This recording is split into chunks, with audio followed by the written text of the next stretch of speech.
Did you want to take it out, or did you want me to take it out? We're here, man. Let's. So you can see which one is bad right now.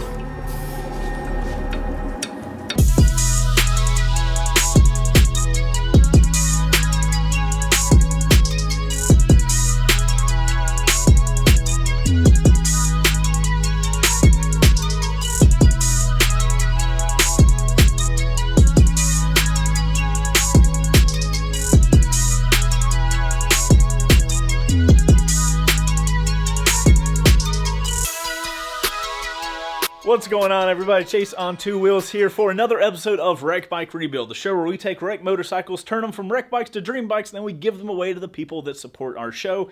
Top link down below will take you to Patreon, and that is how we are able to do this beautiful show for you people here on YouTube. You also get videos a week ahead of time. So if you guys notice down in the comments, there might be some comments that were from a week ago.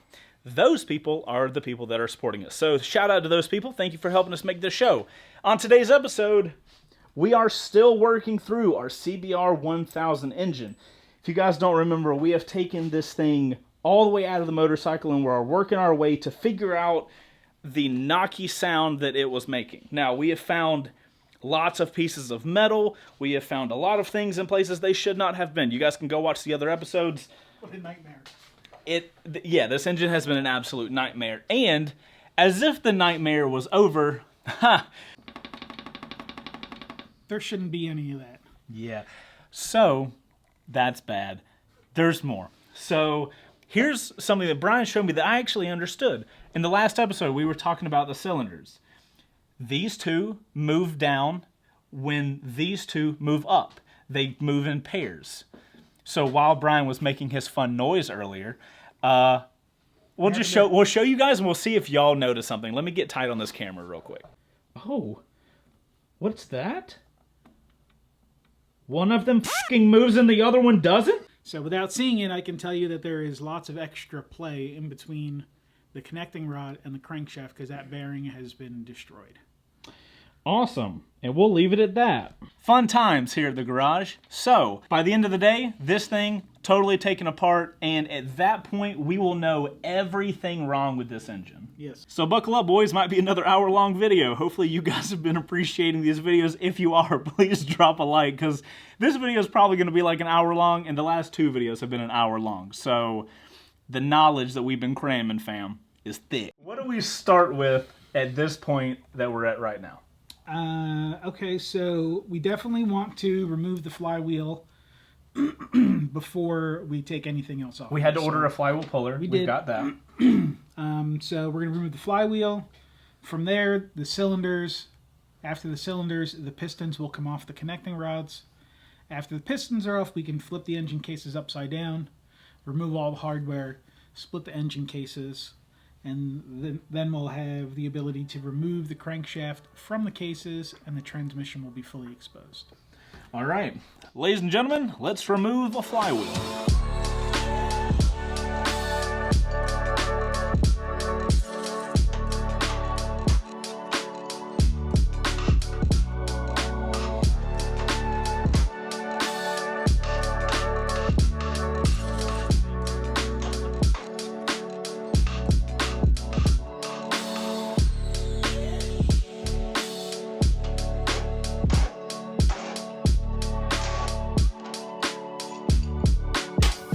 So, to be clear, all of that was normal. Yes. So, here's your woodruff. It's on this side if you want to come and see it. I do. This is the actual end of the crankshaft. Okay. If you could see, there is a slight taper to it. Yes.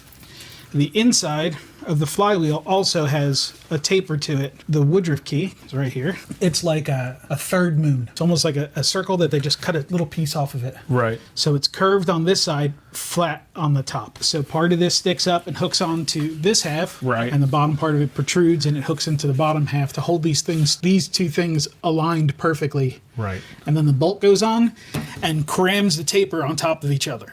Okay. And the pressure in between those two is phenomenal. Which is why all of this I had is to necessary. beat on that with a hammer to get it to pull itself off. So when you're beating it this way, It's screwing this in up against the edge of the flywheel. I see. Okay. All right. So flywheel puller Total success. Flywheel puller success. All right, guys. Aggression on 2 wheels here, and flywheel pullers off. No problems with flywheel? Nope. Flywheel came off. Everything looks okay. You could see if there's damage to the flywheel from the outside without having to take it off. The part that you need to see to inspect is that inner ring to make sure that it's not damaged or scored or miscolored or any of that stuff. Got it. Okay. So flywheel's off. We can move forward with disassembly. So now we're going to move on to removing the cylinders. Pretty much this section right here. You guys might be able to see this little thin line. Right. That's the cylinders. These are the cylinders right here. 1, 2, 3, 4. Okay. Okay, so we need an 8mm to get these 2 screws in. These 2 screws out, excuse me, so we can pull the cylinders off. Let's get to removing some cylinders.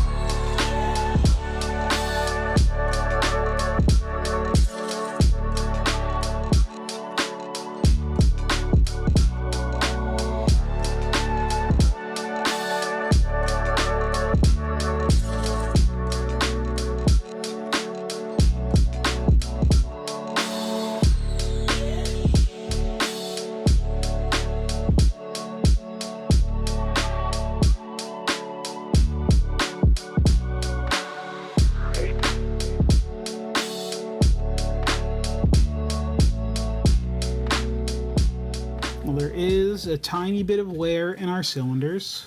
Can you tell that, Brian? We discussed cross-hatching in one of the other videos. We did. You were talking about the and the Honda does higher V than the others. Right. So this one looks, you know, like it has been rebuilt once before, but in those cross-hatching, you can see vertical lines where the piston's been going up and down. So that's the wear that I'm referring to. And you could see the lines that the piston has left from going up and down. They look very, very minute. I don't know if there's any reason to mess with them at all. Is this the part that we're sending off, or is it the cylinder head? It's the head that we're sending off. Okay. Yeah, I would call these cylinders good. Wow, first thing in the entire engine we found that we don't have to Surprisingly, being that we have that one piston that is not very happy, I'm surprised there's not more wear. This would be the cylinder. Right. Right, and that one actually shows the least amount of wear out of all of them. This is the bad one? Yes. Okay. So, how do you get these off? I'm going to show you in a minute. I remember something we've done that's been a giant pain in the ass, and it's been with these. Are you just moving that up and down? Yep. Oh. Okay. I am assuming that should not. That should definitely not do that. Okay, so the pistons, surprisingly, are held on by a little piece of wire. That's a little tiny piece of wire. So if you would be so kind as to get me a pick, right angle pick. So here's our piston. Okay, it's not really what most people think of pistons. Usually they think of their kind of long cylinder type of things, but this is as big as they make them now, because the lighter, the better. Okay. The only part of the piston that you really truly need is the whole top part. Okay. So the piston face and then just a tiny skirt to keep it from doing this inside. Okay. That's all that is necessary. So the less mass you have moving up and down, the faster you can rotate your engine. So this is the pin. It goes through the piston, through the connecting rod, through the other side of the piston. Okay. Now what keeps that pin from not continuing to go through on the other side is a little metal ring that's in a groove on the inside of the piston. Now once you put the pin in, there's a little clip that you put on this side to keep it from backing out. Okay. The direction you just put it. So to get these pins out is a little delicate. Sometimes the pins are stronger than your picks are, but there's just a little tiny divot in here. Gives you just enough space to get something behind this clip, hopefully. There we go. And then you really, when you're doing this in an engine that is still assembled and you're not planning on taking it all the way apart, be very, very sure not to drop one of these, because this is hardened spring steel, and this thing will beat your engine to pieces. Just a little tiny clip, if that fell into the bottom of the engine, would wreck it. Because of the type of metal it's made of. It is a versus super, super strong steel this stuff is made out of. Okay. Okay, so the clip is out. Now you take the pin. Can you grab me, let's say, 10mm socket? Mm-hmm. Okay, so I grabbed this 10mm socket. It is just small enough to fit inside the side of the piston and not interfere with the circlip. So we can go ahead and push this pin out. I may need a 1/4 inch socket, Chase. So I see. So I need to The 1/4 inch socket. What is a 1/4 inch A socket? 1/4 inch, 10 millimeter socket. 1/4 inch, 3/8, 1/2 inch, different size sockets. Deep 10. Deep 10 1/4. Oh, the baby one. Got it. Stop.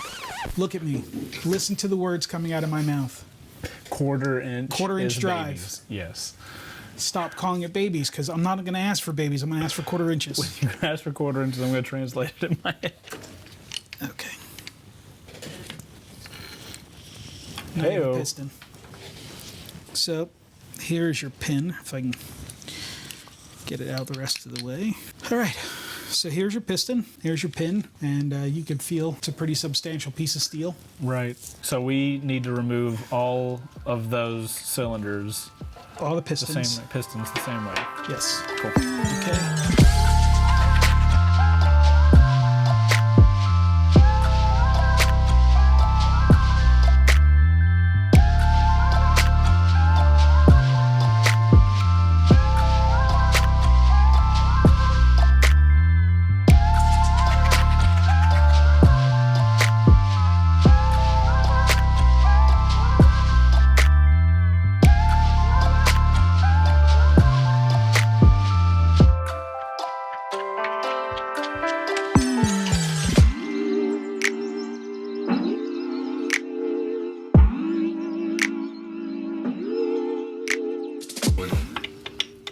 So that should be able to move left and right a little bit. Just a tiny bit left and right, not nearly. but up and, not down is our problem. So I'll give you for instance, let me just rotate this around a little bit.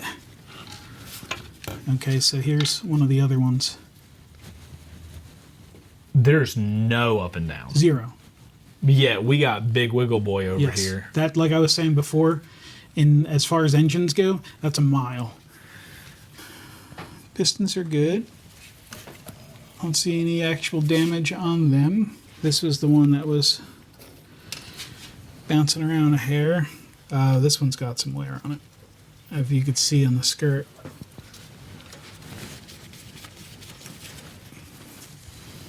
So that what's one with no damage? Whoa. Yeah, a little bit of a difference. So you could see this one's been beat up a little bit. Now that's because of the play in that connecting rod. Allows for things to wiggle around the way they should not. Okay, so now we get to, I think there's a couple bolts on the top here that go down and hold the cases together, and then the rest of them are on the underside. Now we're on to working our way to splitting. Yes. Okay. Did you want to check in? Brian, make the puppet dance. Everybody's going to hate this because this is stuff you definitely should not do with an engine. But it's funny. All of our stuff is in pretty rough shape, so I don't feel too bad beating it up a little bit. Right. All right, guys. That's definitely not something you want to do to your engine if it's going back together. If it's some piece of junk and you just want to play with it, fine. That's kind of where we're at right now. But you don't want to do that to your engine that you're going to use again. Typically. I don't think there's much else that can go wrong with this engine, Brian. This thing actually had lots of little things wrong with it. And somehow continued to run. Continued to run. Shout out to Honda. All right, guys. So here's the 4 pistons that came out. We've got 1, 2, 3, and 4. Which one, based on the damage that you can see, do you think was the messed up one? This is like a child's video at this point. Did you guess this one with all of the markings on it? One of these things is not like the other. Guys, check out the damage on this one. Look at the Swiss cheese of grossness. All right. I've seen Swiss cheese pistons. That's not one. Oh, well, I don't Like want to see it. literally with holes in them. Let's not see those. So, guys, this is one that's good. You guys can see there's no little markings. This one, gross. And even this little boy, watch. Up and down movement. Do the one next to it, just to show that it shouldn't. Look at that, nothing. Inaudible. Yet. Oh my good God. So that's our Kaboom! engine. Okay, so now that we got those removed, we're on to... What do we got to do to get to splitting these cases, Brian? Okay, so there are lots of bolts that hold the two engine cases together this way. Oh, it's up and it's top and bottom. Yeah, because the split is this way. All right. So if you can't see, I'll show you. There's the split. Right here? It goes all the way around. So this is a horizontal split engine case. Okay. My cruiser, or the majority of cruisers, are vertically split. So they'll come in engine half. cases. That was how the bobber was. Yes. Yeah, split in half. Okay. This one splits top and bottom. That's why I felt weird when we were... So this one, once we get the bolts out of the top of this that hold the cases together, we will flip it upside down, unbolt the rest of them, and we can just pull the bottom engine case off and everything else stays where it is. I am excited to see what that looks like. Yeah. All right, so you ready? Let's split some cases, bro. Yeah, I'm not gonna...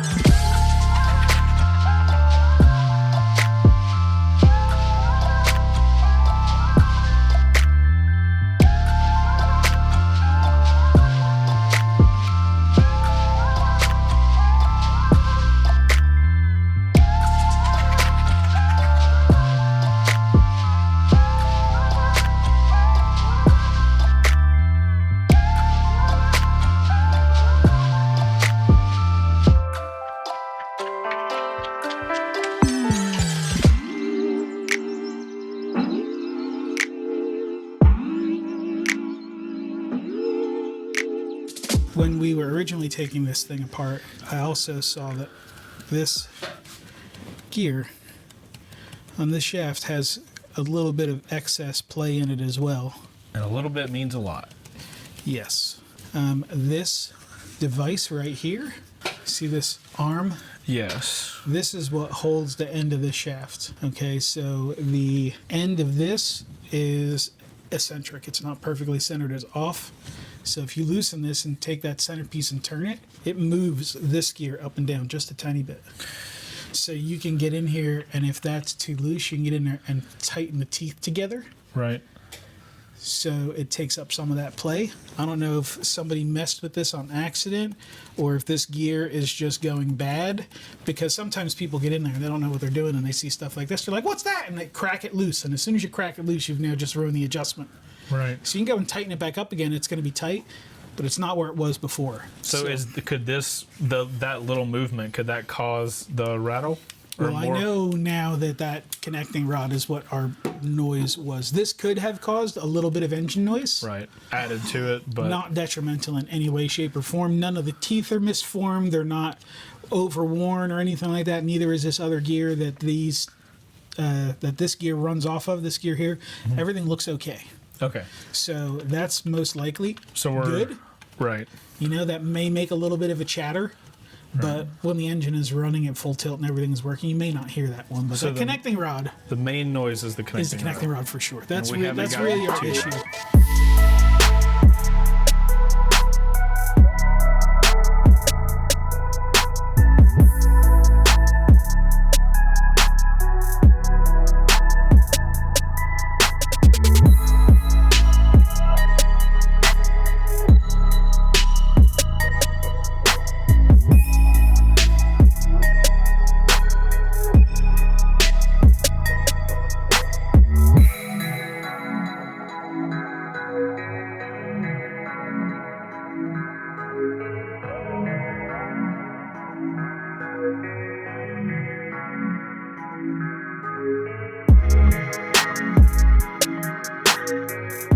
Okay, let's hear his theory. Is his theory correct? They're one times used because they stretch. Oh, these? Go, Ryan. Yes. Oh, nice job, Ryan. So this spiral is carved into the bolt to make a weak point so it will stretch. So it's the opposite of most of the shit. Pretty much what they do for the torque spec on these particular bolts is it will be tightened to a spec and then it'll be turned so many degrees of rotation afterwards. How do you measure how many degrees of rotation? There's a tool for it. Of course there is. Your brandy new snap-on torque wrenches have torque plus angle. Well, wait. So we'll get to use the snap-on torque wrenches to show that then. Yes. After we order our OEM bolts from Revzilla. Link in the description. Just his chin. They take the steel they harden it to a certain point. Right. So they can calculate how far it will stretch after so many degrees of rotation. Dude, how the fuck? To know how much torque is actually being put on the two halves of cases spread out by these 12 bolts that go right over the crankshaft. So is there a really specific order to, because you got to stretch them all correctly, right? Is it the do? It will probably skip around. It'll probably be like 1, 2, 3, 4, 5. It'll skip back and forth. Is that something the manual will Yes, tell you? that'll be in the manual. It'll be Thank numbered God in the we manual. know how to get to our manuals. Yeah, so anytime you're removing Link in the description. hardware from your engine, Yes. and you see a bolt that resembles this in any way, shape, or form, Having two, it looks like it has two thread a levels. lot of times either they'll be like this and they'll be, looks like there's an extra set of threads in it, or this will be a skinny portion. It'll just be ground thinner there and then get bigger at the bottom. So that's the stretchy bit. Yes. And the thinner part would also be the stretchy bit. Yes. That is insanity. So once you stretch it, now the steel becomes brittle. It gets harder when you stretch it. and it's stretched So already. if you try and reuse it, you're not going to get the same stretch out of it, and your torque specs will be wrong. Kids, be careful. That's why out these there. are one-time use. Be careful out there, kids. Yeah. So all of our hardware is loose. All of our hardware is loose. Okay. Yes. Everything is kind of just sitting in its home. So now we need to pry the two halves of the engine case apart.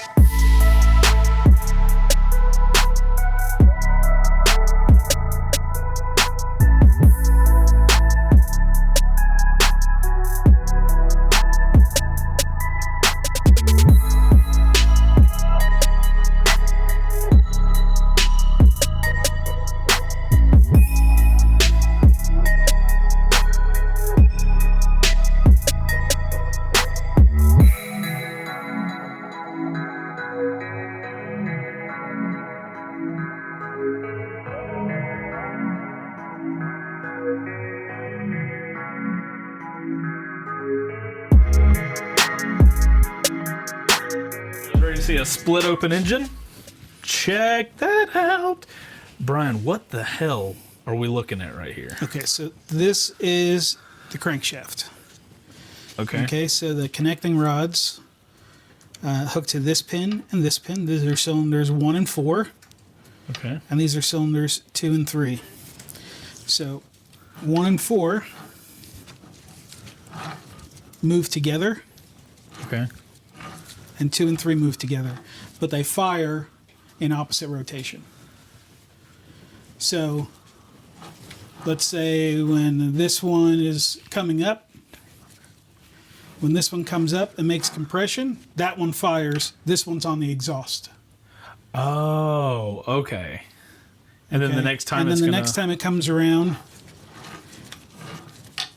this one fires, that one's on the exhaust. I understand how they can be on opposite now. Okay. Okay, and then the same thing with these. When this one's firing, this one's on exhaust. When this one's firing, that one's on exhaust. Got it. So they alternate. Right. And then they alternate outside, inside, in between each one, so you get a kind of a Crazy shit. lumpy firing order. You know, it's not 1, 2, 3, 4. It's, you know, probably something more like 1, 3, 2, 4, Okay. or something along those lines. So the crankshaft is now ready to come out. Do you just pull it out? You just pretty much just pick it up and out it comes.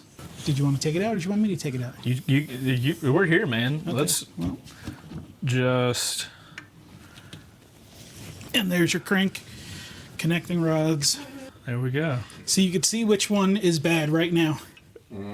Oh, you mean the one that wiggles by himself? All right, so we're just gonna.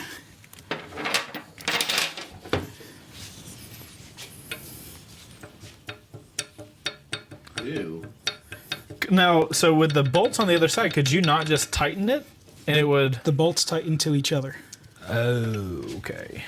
There's only so much space you're going to get. The rest of the space is taken up by the bearing inside, So the bearing's just toast. which is shot. So before we take this out and leave this out, it's much easier to remove the connecting rods while the crank is in the engine case because it has something to sit on. Okay. So I'm just going to drop it back in. So now that we have this in a holder, we're going to remove the connecting rods. That's our Right, next we're going thing. to loosen the hardware for the connecting rods so something is holding all this in place so we can crack those loose. Yeah, that's a very odd-shaped object, so having to do it on the Having side. to hold it on the bench is a little tough. Yeah. All right, so let's get to removing the connecting rods. Now we have to remove the hardware that are holding the two pieces of connecting rods together. Right. All right, can you see the split?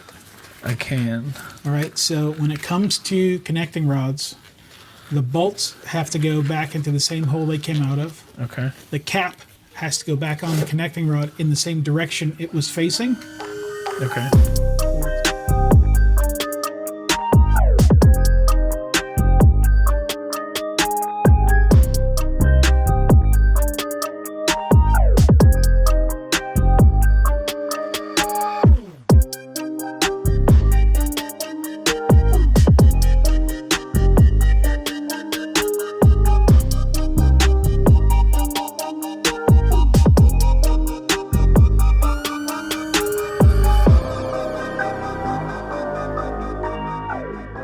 Now, what were we saying earlier about bolts that were tapered in the middle?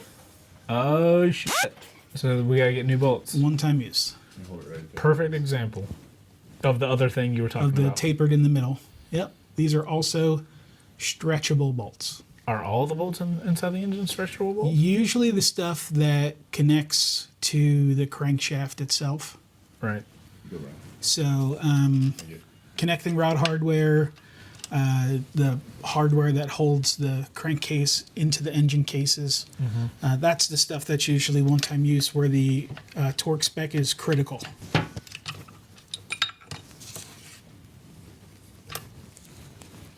Okay, so here's your connecting rod. These locator pins are what are there to make sure that these two halves come together perfectly. Right. Now, you guys hear me talking about plane bearings. Any idea what they look like? Airplanes. You got two wings though? Two very good guesses. That is a plane bearing. One guess. Oh, Plain, smooth, plain piece of metal. that's not fun. It's They're simple. Wait, is it spelled P-L-A-I-N or P-L-A-N-E? Just like a tell plane? them it's a sandwich. It's just plain old vanilla. 'Cause I thought it was like a plane, like a single slice of Right. Bread. bread. So Like part of a sandwich. on these bearings, you see that little tooth? That's not damaged. That's supposed to be Nope, there. that's supposed to be there. That lines up here. Oh, if I'd have saw that, then it's almost like a you locator see that? pin.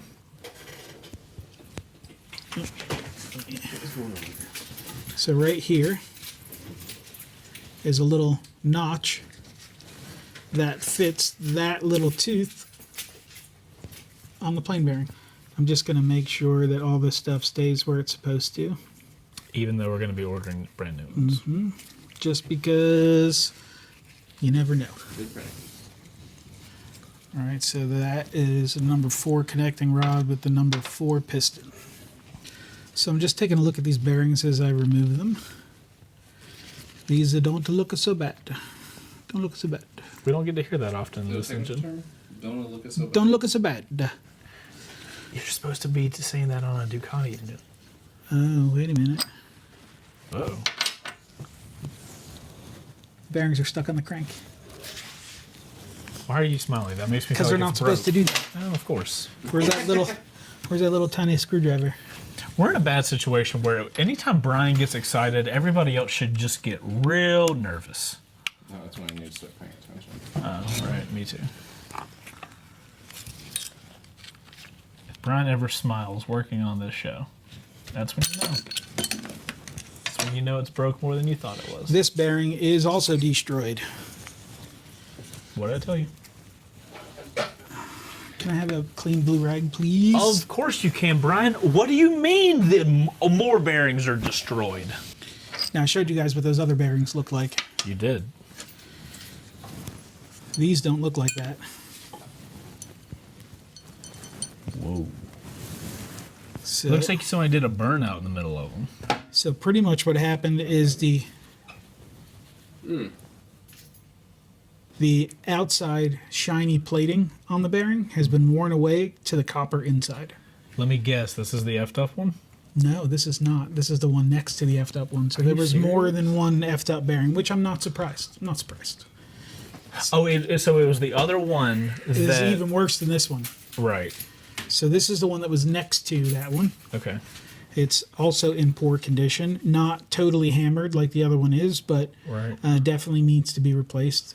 So, you know, when we took apart, or I had mentioned the words Babbitt before. Yes. Okay, so Babbitt is when these bearings start to come apart, and you could see the copper inside your oil.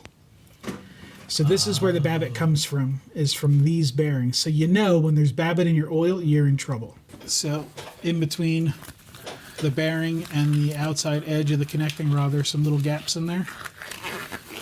That shouldn't be like that. All right. So this bearing has also been hit hard enough that it's misshapen the bearing. Would we reuse this bearing? Nope. I don't ever reuse plain bearings, period. Okay, so You this take is the engine apart, you replace the bearings. So this is more of just letting us know damage has occurred, not so much we have to replace something. We also want to know where the damage is at and how it ties to whatever could have been the cause. Right, okay. So the way I'm looking at this now is I think the failure of our oil pump failed to get enough oil pressure to the connecting rod, which minimized the oil pressure so it wasn't taking up all the space in between the plain bearing and the because oil should have been inside of... There's a film of oil in between all this stuff. Okay. If the oil's not there, it gives it just that tiny bit to wiggle, and what that wiggle becomes boom. Right, okay. So, you know, right now we could see that this one was good, this one not so good, this one is going to be horrible. Because this is the one that we need to moved. see what this one is like. Okay. So if it's feeding the outsides of the crankshaft, but not feeding the inside oil as well. So if that's the case, then we need to find what feeds oil to the crank and verify that there's no blockages. Okay. So we'll only know to look for that once we get all the connecting rods out and we take the crank out of the engine cases completely so we could see all the oil passages. Okay. If there was one that's been slightly covered with gasket material, it's not letting enough oil through, that could be our problem. Okay. But, you know, we won't really know what we got going on until we get the whole thing apart. Okay. So this is the one that's bad. Yeah, we know this one's effed for sure. I'm expecting this to come out like multiple pieces. Really?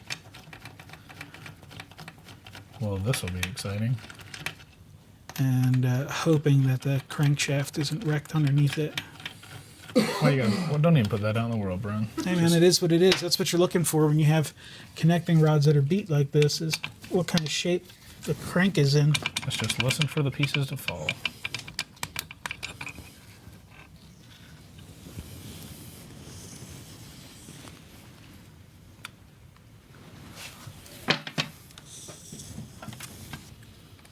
Here's a piece of the bearing missing. There's Typical. two pieces of the bearing missing.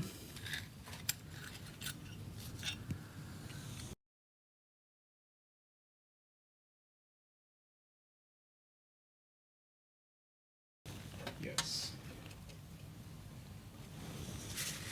Okay, so we may all know. Nope. Crank is shot. So what I'm looking at here, take a look. I don't know if you can get this from there, Luke. The metal has been removed off of the crank. Or actually, I think it's more that metal has been smashed onto the crank, and that will not allow for a proper bearing seal when we replace it. So we need a crank. Crank, connecting rods, pistons, piston rings, and a full gasket kit. Oil pump. I'm not hearing any of the words you're saying. All I'm hearing is shing, shing, shing, shing. Well, you say that now. Wait until you see the price of all these parts. Hey, next episode of Wrecked Bike Rebuild, we're gonna... Chase will be selling his body to pay for this. Oh my good God. You selling your body for cheeseburgers again, Chase? Cheeseburgers and connecting rods, it sounds like. What's your guess? We'll do it next episode. We'll do a full engine breakdown, but what's your guess? For parts? For this engine to be running and well. 37. You're putting 37 on? You guys in the comments, let us know what your guess is for how much our OEM order from Revzilla to get this engine working correctly is. So Luke's got 37 hundo. What do you got, Brian? No, you got bearings that look like they're okay. Yeah, these don't look too bad. Like it fucking matters right now. Well, the good thing is we only need one connecting rod. Wait, we don't have to replace this whole thing? Just this one piece? Well, we only have to replace one of the 4 of these. Yeah, but what about these boys? That is all one piece. Fuck. Drop me a price in your head. That crankshaft is probably between $1,200 and $1,500. Just the crank? Just a crank, yeah. So those little pieces that hook into have been snapped off. Yeah, so here's the little groove in the cap for the connecting rod. Here's the bearing, and that little tooth that's supposed to hook into there has just been broken off. So that means like it shifted hard enough for it to shear that off inside that little keyway. Yep. So this is... With no room to move, right? Because everything is all pinched together, so... So this is 100% the knocking in the engine. Was this right here. Yeah. Yep. Mystery solved. Mystery solved. You dang kids and your fucking wheelies. Wow. That's a very distinct possibility as well, that this thing was hung on one wheel for far too long a period of time and started to starve the engine oil. That's another issue. You know, and that could also have overheated and scored the oil pump. You know, wheelies are not good for your motorcycle. Unless it's a WR. Unless you have an oil diverter, which they... If you have a motorcycle that has a separate oil tank from the engine cases, then you can get away with it a little bit more. But motorcycles are not really designed... They're not really designed to run like this for long periods of time, you know? So back to the cost of this. Price is Right rules, $1. Yeah, so you're looking at about $1,200 to $1,500 for the crank. You're probably looking anywhere... Don't give them secrets on how much stuff costs. Anywhere from like 80 to $150 for a piston. Okay. And there's 4 of them. Right. A set of rings is probably somewhere around $60 for a set of rings, and each set of rings you have to get a set of rings for each piston. Have you ever seen? So that's 4 of them, and then a full gasket kit for this thing is probably about $400. Oil pump is probably $150, $200. Oil pickup is probably like $100, maybe $80. And that has nothing to do with the cylinder head. Cylinder head parts are really expensive. Of course they are. So, but the cylinder head, we're sending that out to the professionals to rebuild for us. True. It is going to be expensive, but we won't have to play with it. You're not going to give me a number? I mean, I wasn't counting all that up in my head. You know, Sounded close to 3,700. Yeah, he's pretty close. He's pretty close. He is the parts guy of the team, Yeah. though. So if anybody was going to be able to rock out the number as close as possible, it would be the parts guy. Interesting. It'll be fun to see what it costs on the next episode. What's up, guys? Broke on 2 wheels here, and soon to be broke on 2 wheels. Soon to be broke on 2 wheels. Tune in the next episode for that. We have now found out for 100% certainty the problem that caused the ticky-ticky knock-knock of our CBR1000. I saw a comment on that. He's like, yeah, the comment was like, Brian must like the word ticky-ticky knock-knock. I guess probably because I said it to make sure that you were on the same page. Yeah, because you know how to Chase communicate with me. doesn't use language. No, because you know how to communicate. He uses sound effects for language. Which was very effective. I needed to make sure that you were understanding where I was at. Valid literary tactic. I'm glad that Brian's a smart man. He understands how to communicate. Brian, enlighten us, the audience, at the many fuckeries that the engine is. Or, excuse me, they'll have to bleep it. All the things that are wrong with the engine. Should we start from the very beginning? Why the fuck not? You gotta bleep that now, too. All right, so... I'm sorry if you're editing this video, both of you. Anyway. Yeah, so we had a bad oil pump. Yep. We had a shattered clutch pack. Bing. We had a roll of aluminum inside the cylinder head. That is a statement that shouldn't be made, but bing! We had an empty oil filter. Boom. And we have a both number 2 and number 3 connecting rod plane bearings have been hammered. Sound effect entered here. And that has caused us to score the crankshaft. So the crankshaft is also bad. Oh, look at the smile. Well, I like leaving you hanging like that because No, for you people that don't understand Brian, when he understands things are really messed up, that's when you see that little eat shit grin. I love broken shit, man. I love broken shit. If you guys haven't learned that, as me and the guys have here, that's the Brian excited face of, yep, things are messed up. We're going to get to find more. The gratifying part is putting that broken shit back together and having it scream at 10,000 RPMs, making 180 horsepower. That's true. Okay, so that's the goal right now. This is real bad. Explain the real badness of that? Okay, so can you see the discoloration? Absolutely. Okay, so the discoloration is one of two things. Either there's material stuck to the outside of it, or it's been taking material away from the top surface. In either one of those cases, that's a no good situation. Okay, other than spending the entire next episode of Wrecked Bike Rebuild ordering OEM parts, what is our next step to continue this taking apart process? What else can we take apart here? We can remove the crank out of here the rest of the way. We can inspect all of the bearings for the crankshaft itself underneath to make sure they're all good. And then we still have a cylinder head to disassemble if you'd like to disassemble the cylinder head. Now that's really going to be pretty montagey because once you take one valve out, they're all the same. A little time consuming, but if, we could show it to you, the proper tool to use, the correct way of doing things. Got it. We're going to do that. That's because that's what we do.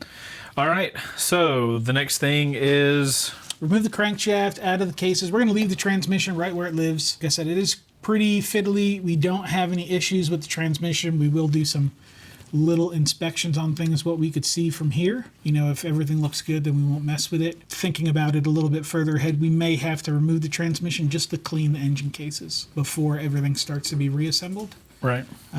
So we may have to take it out. I'm going to try real hard not to. Let's get to it and find out more. What's wrong with this engine? We know our crankshaft is bad, so we're going to have to get a new one. Sadly, All yes. right. Our engine cases are still good. Yes. Okay. Now, to order the bearings that go on each one of these, you need these stamped marks that are in the side of the crankshaft. Why do you need those? So these numbers mixed with these numbers give you the bearing size. Okay. Now, it's not like you're getting a bearing that is A2.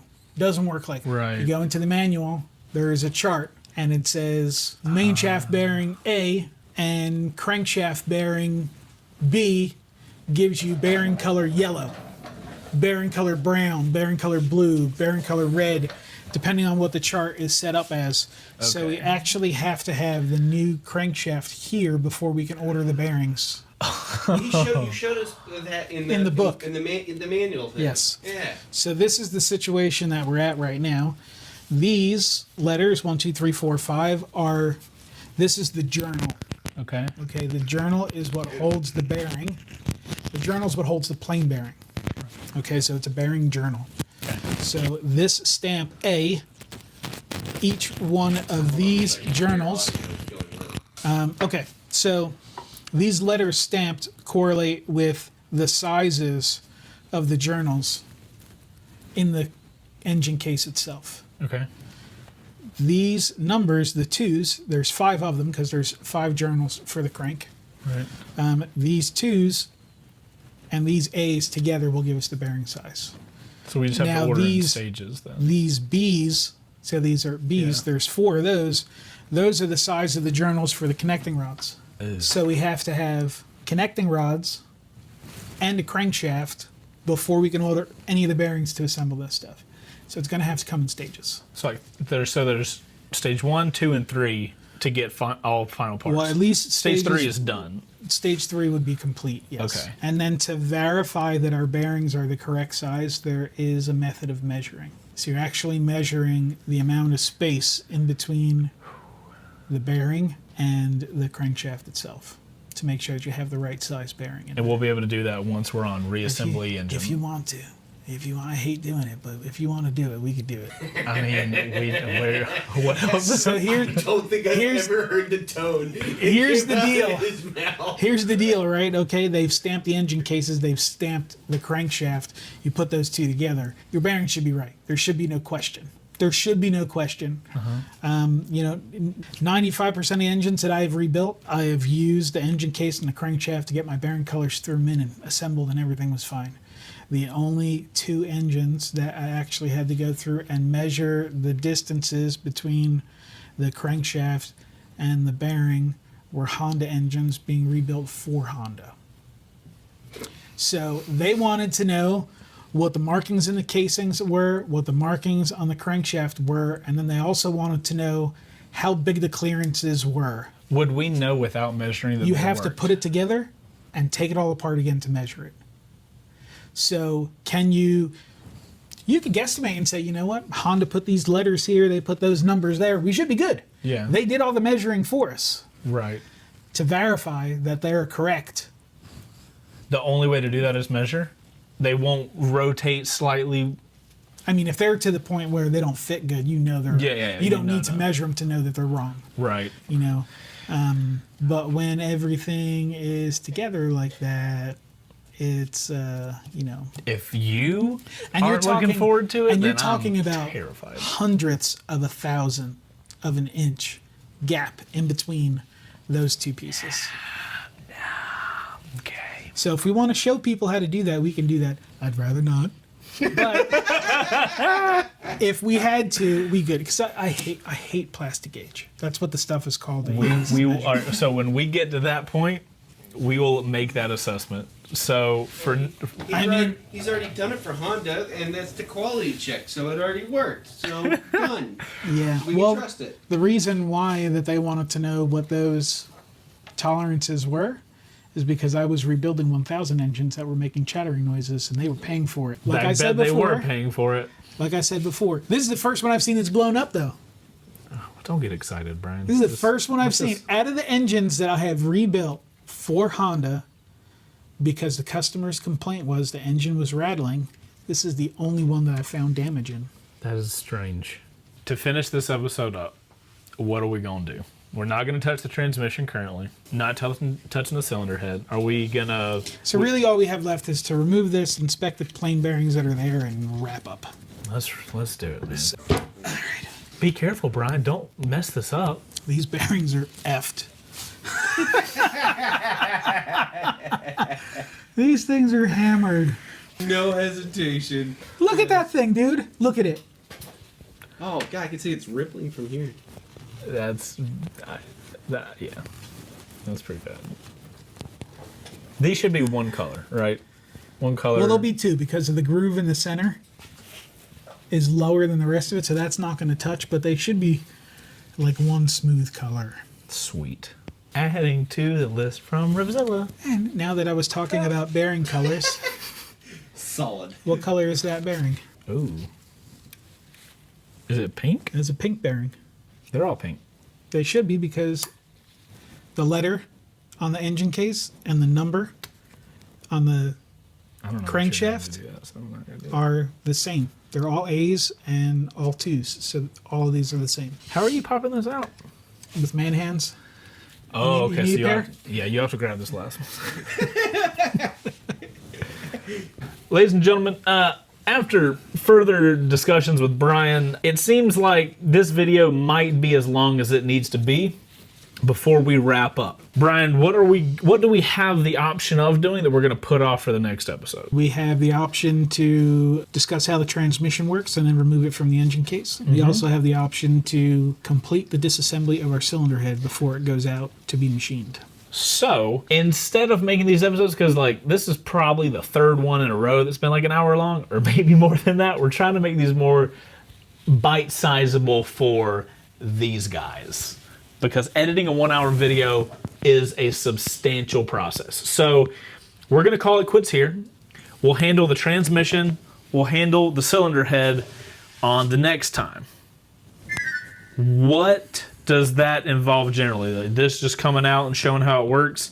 And then... Well, I think we're going to try and show as much as we can of how it works while it's in the case first. Right.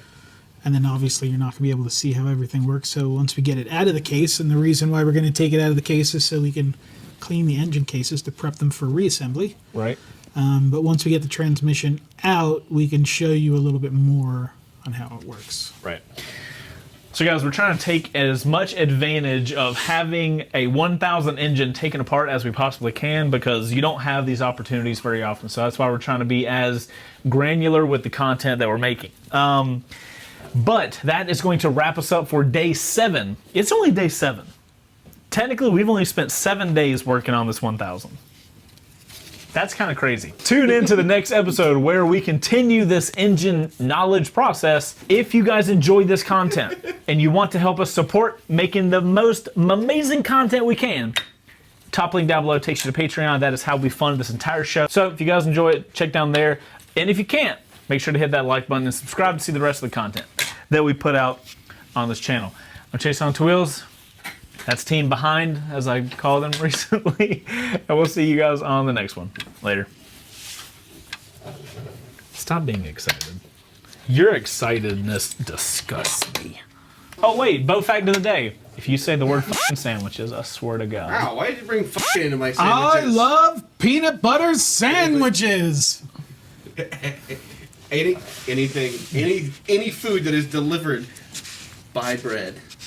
And that's the utility item that you use to consume it. What about a stromboli? It's a sandwich. That's a closed sandwich. That's part of the whole thing. Calzone's just a sandwich that has pizza inside. It's a closed pizza sandwich. Quesadilla? It's a taco sandwich. Taco? Oh my God. Just a folded sandwich. Outro crew, roast this man in the comments with his stupid sandwich shit. Love you guys, and I'll see you on the next one. For what is identifying what? One of these things is not like the other. One of these things is not like the other. One of these things is not like the other. One of these things is not like the other.